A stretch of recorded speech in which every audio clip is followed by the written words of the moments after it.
some people who I think put out some really good info when it comes to plyos or speed and agility, which would be chapters 19 and 20.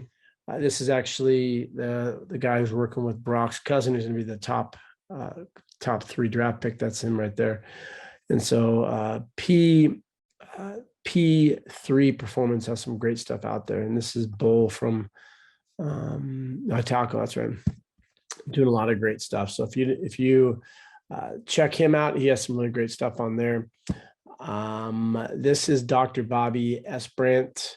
He's a physical therapist, but he does a lot of speed, agility, and quickness drills.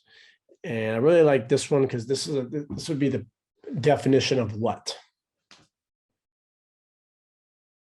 we're talking about right now. So this would be deceleration, but this is essentially agility drills. So when you're doing things with, especially when you look at where injuries happen, that's why I love working with therapists, because they're almost next level. They're able to look at common mechanisms where the injuries are happening, and then we're implementing strategies to help them. And so it's like, he's tossing that girl pretty well right there. But if you look at in sport, like volleyball, you go up for something and you bump into someone else, it's going to be very specific. Basketball, and that's sport specific training right there. That's the specificity to impose demand. And so that's a great drill right there. Love that one. Now, do you think we're smart to recognize that these aren't beginners, right? I mean, these are top athletes.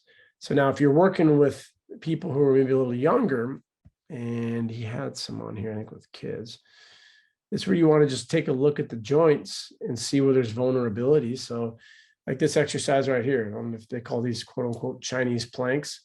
What are we training right now? Posterior chain. Posterior chain, specifically what muscle group? Hamstrings. Hamstrings. How are we doing with their hamstring anatomy? What are the 3 hamstring muscles? Semitendinosus, biceps femoris,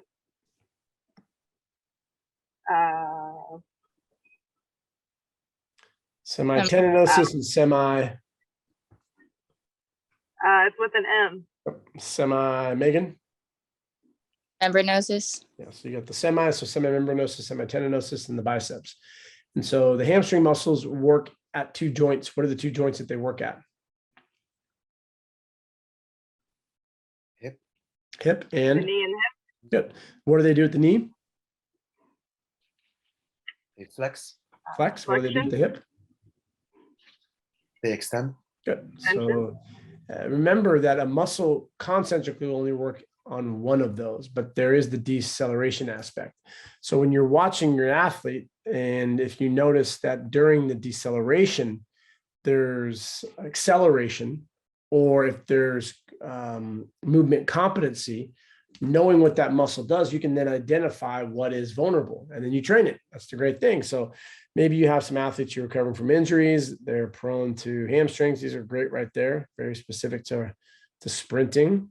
Really, really great drills. And these are rehab stuff for baseball players. So then you can look at these low grade hamstring strain. Those are terrible. But you could start looking, okay, I have, we're going to be doing a lot of running or sprinting or whatever. I'm going to incorporate some of these into the program to kind of bulletproof the hammies. He's doing some good drills here, some plyos.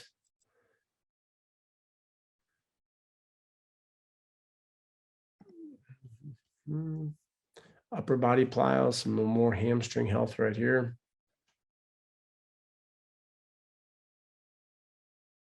Now, what is he training on this one? Focusing primarily on what? Knee flexion. Yes, but I would say because of this latter part right here. So he had a powerful concentric, but I would say the emphasis is more there. Wouldn't you agree? Yep. So what would that be focusing on right there? More power production, maybe on his strides. So where he's running. You're correct. I agree with you on that part, but not here. What is he emphasizing there? Oh, maybe deceleration or eccentric. Eccentric. Good. We're focusing on eccentric control right there. Because if you don't look at both ends of the spectrum and you only train concentric, great, you're powerful and explosive. But in sport, you start and you stop. That's agility. You need to be able to maneuver and go fast. And if you don't have the deceleration, that's how you can hurt yourself. And, this is some type of PAP training. It looks like probably going to be, yep.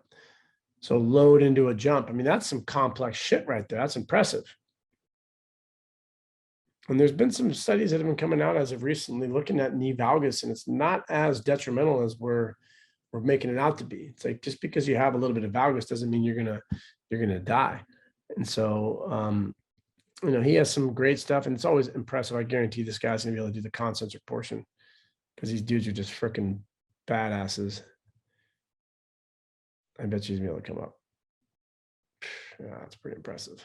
That's some freaking strength right there. So, I mean, you eccentric and with Ghana's fastest. That's crazy. It's just such impressive strength there. You're getting great drill for deceleration.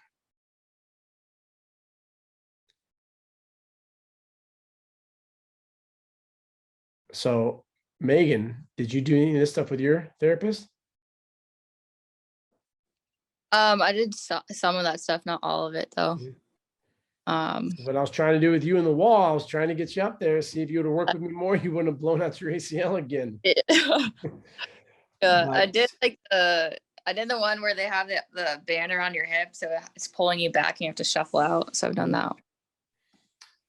So then you always need to remember, we see some cool stuff like this. It's not in our capacity to, if someone is recovering from an injury, to start doing these without the consent of the therapist. So take that as an opportunity as a strength coach to build your network, reach out to the therapist.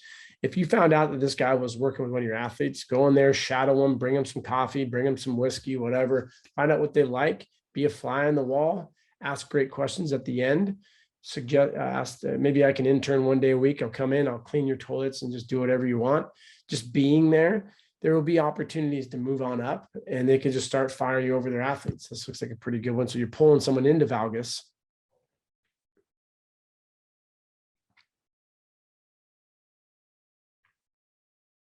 Like that. That's great.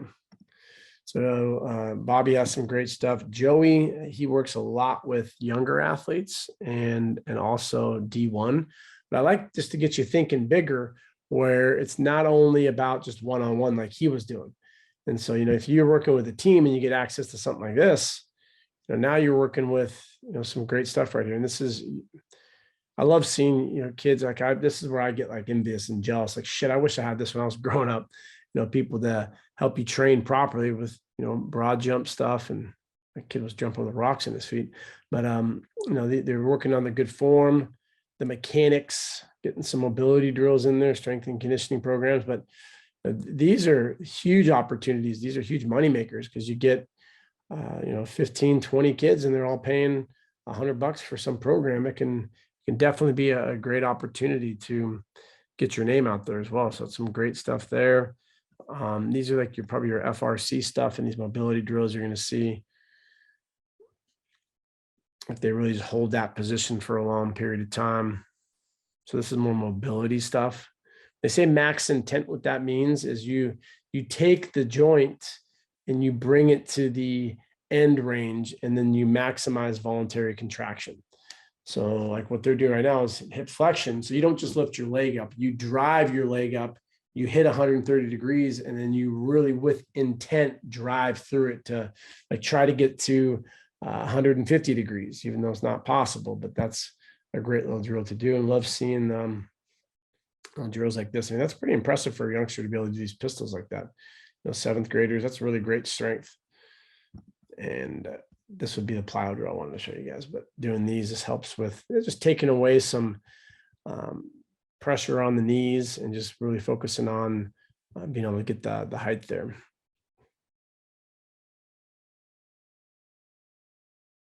Let's see which one it is.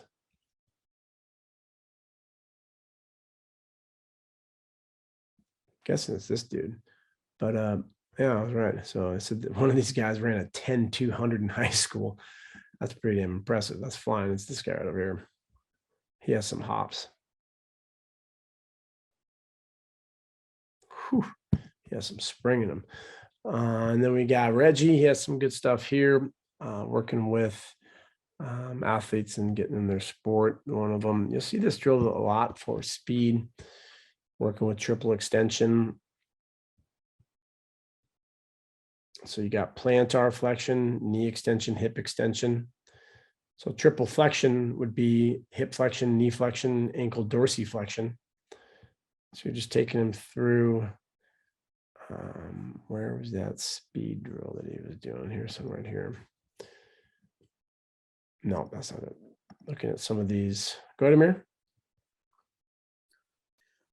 What would be an example of a triple flexion exercise? It's not necessarily, well, it is an exercise. So you see how he's right here. This would be triple flexion right there. So that's going to be dorsiflexed, flexed. So just working on, so he's actually working more on extension here, but you can maintain that position with flexed, and then you go boom, boom, and you work on how quickly you can bring up that drive leg on the right side. And boom, and you hold, and it could be like an auditory cue. So you hold that position, go, go, go, go, go. When I clap my hands, you go, go, go, go, go, go, go, go, boom. And you work on how quickly you can boom, boom. So you put that right foot down, left foot down. Does that make sense? Yeah, thank you. Another one would be, let's see if he has any triple flexion drills. Here's a good, just lateral stuff.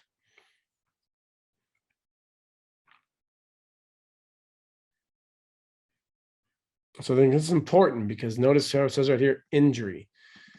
So unstable stuff with injuries is great, but I wouldn't be doing this with people who didn't have injuries.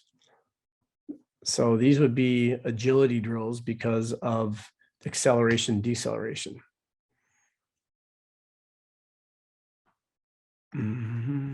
So let's take a look at trying to find a variation of a band, but if you, some pale off ones. Okay, this is the best that we're going to get right here. But if you see this guy right here, if you know those two bands are like this big. Sometimes I have one in here.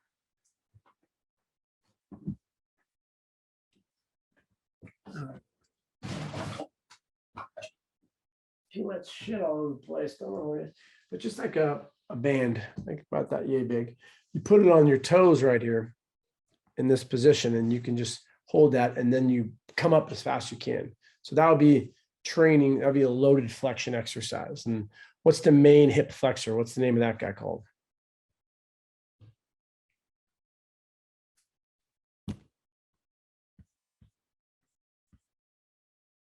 What's it called? Here, like this. So this is, what muscle are we training here?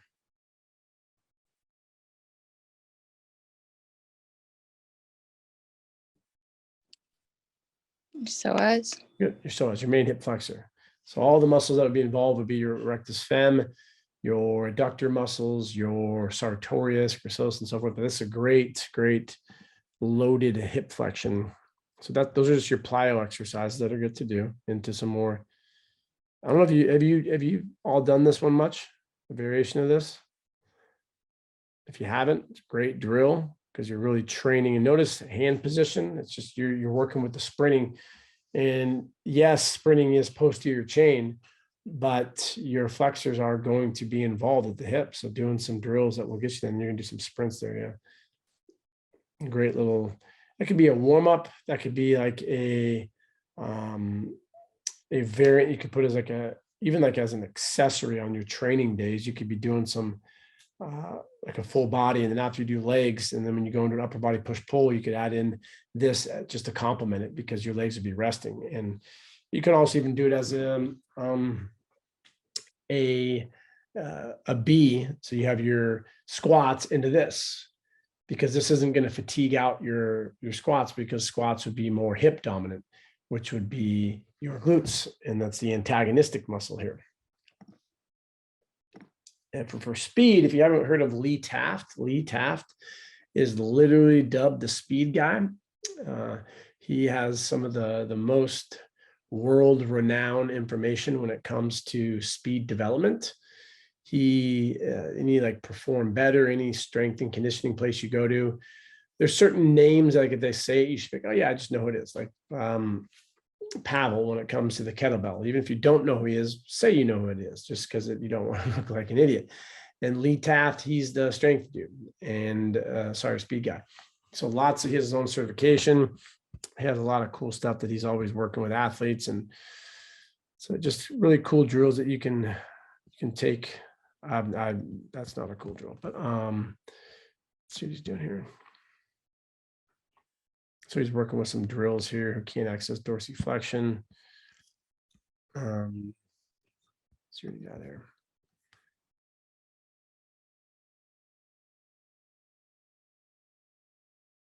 So acceleration, leaf cues.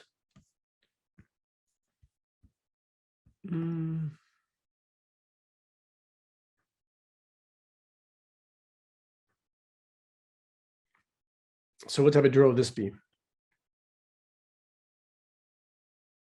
Speed, agility, or plyometric?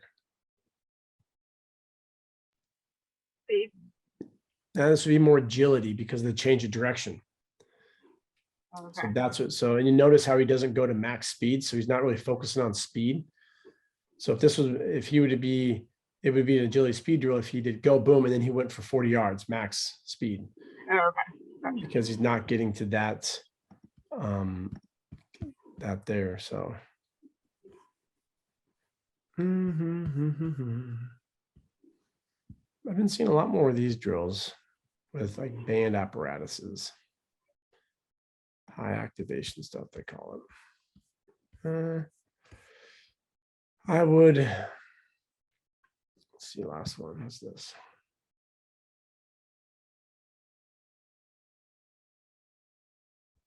Just mark some plyo drills. And then two more people I wanted to show you for asking me questions. Lewis has some great stuff on his page. Lateral explosiveness. This would be a great plyo drill and decelerator, especially working with your basketball players to learn how to decelerate on one leg. Great drills there.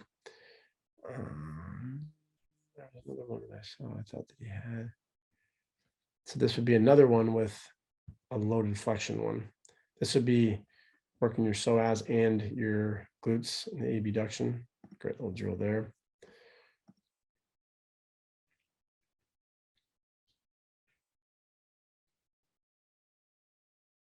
That's technically an agility drill as well. And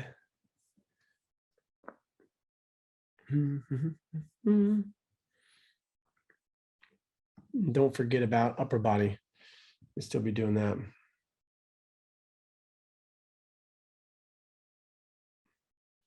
So the ability to explosively produce power, and then you're going into change of direction, and then he's going into speed. So this would be a perfect example of all three of those. So speed, agility, and power. And then Ziegler I like because he works a lot with younger kids, and I like this one with this girl. She's badass. High school, 25-inch vert, 7-foot broad jump, deadlifting 405 pounds. So I think this is, like, you'll see she has a little bit of right valgus there, but you look at these numbers over here, would you say to her like, oh, she's weak? That's what we have to be careful with the vocabulary, because what you're going to do to a girl and an athlete in general, not just a girl, is you're going to paralyze their mind and give them doubt, where it's like, oh, you have right knee valgus, you need to fix that. And she's like, oh shit, the fuck is knee valgus? I don't know what that is. And then you just put a bad seed, you almost, it's toxicity right there in her mind, thinking that you're weak and vulnerable. The fuck, she's pulling 405 pounds. She's not weak. And so just be careful with the vocabulary that we use on young people, because that's the difference between someone getting really, really strong and being super explosive and versus really breaking someone down. I like this one too. He talks about real strength. It reads, their studies, applies, troubleshoots, adjusts, auto-regulates, serves, mentors, impacts. And so it's, you're not just reading, because you get armchair quarterbacks who just sit and read all day, and you don't even look like a strength coach. Brock and I say it all the time. We'll look at people online who have study guides and they're strength and conditioning experts, but you don't even look like it. I want to be able to see you doing some stuff. You can't just be that person who's sitting behind the table. You need to be at least have something you're impressive with if you're going to be a strength coach, whether it's running a mile or sprint speed or something. But you need to be able to apply it too. So you have people who you're doing it on. And that's one thing that it always just blows my mind is where people will follow and like, oh, I'm learning from the strength coach. Well, who's he training? Or do you see them working with athletes? That would be a huge red flag for me if someone's giving you strength and conditioning advice like these guys and they're not implementing working with athletes. It's like this guy's working with athletes. That's what you love to see. And it's not only just strength, it's also like it's like a Zurcher carry. Those are good. He has some badass kids. This is all like backwoodsy stuff right here. It's pretty cool to see, but he has some really strong young kids doing some stuff.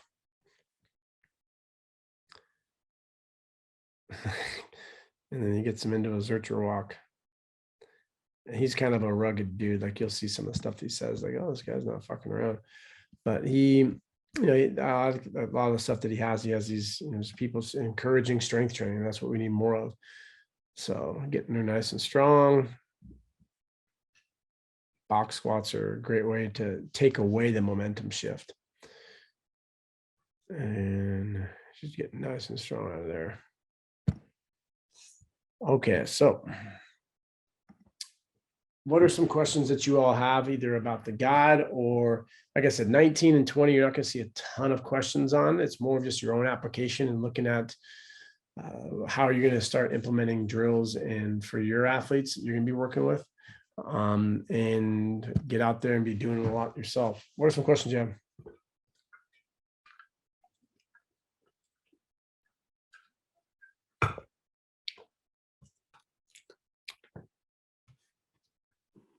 Hold on, I'm looking for the ones I missed on the exam part.